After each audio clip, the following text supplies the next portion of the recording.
पुत्र तो उसे कहते हैं मेरे भाई जो अपने सत्कर्मों का फल अपने पिता को समर्पित करके परलोक में उनका उद्धार करे, न कि वो जो पिता के सत्कर्म को छूटा करके उनका मस्तक लज्जा से झुका दे।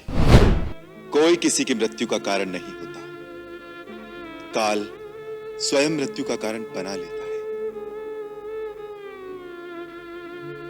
कौन सी डाली ऐसी है जिस पर फूल खिला, फला और डाल से नहीं गिरा? कौन सी जीवन ज्योति ऐसी है जो प्रज्वलित हुई और बुझी नहीं? मैं, तुम, पृथ्वी पर जन्मा प्रत्येक जीव, सब एक दिन काल के गाल में चले जाएंगे। ये विधि का विधान है कि धरातल पर स्थित चल अचल सबका अंत एक न एक दिन अवश्य है। आत्मा की मृत्यु नहीं होती, केवल शरीर का अंत होता है। संसार में कई प्रकार के शरीर हैं। अपने कर्मानुसार प्रत्येक जीव एक शरीर को त्याग कर दूसरा शरीर धारण करता है। शास्त्र कहता है कि सामर्थ्यवान को क्षमा का गुण नहीं त्यागना चाहिए, दया ही वीर की शोभा होती है।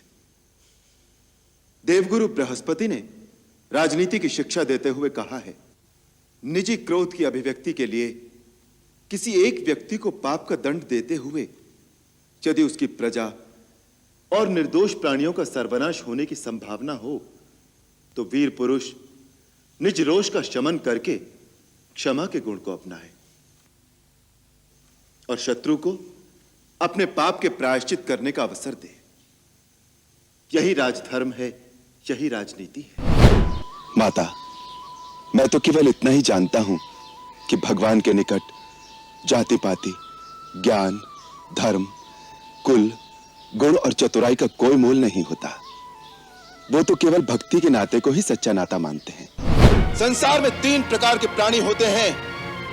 एक केवल कहते हैं, दूसरे कहते हैं और करते भी हैं, तीसरे केवल करते हैं, उसे बखानते नहीं।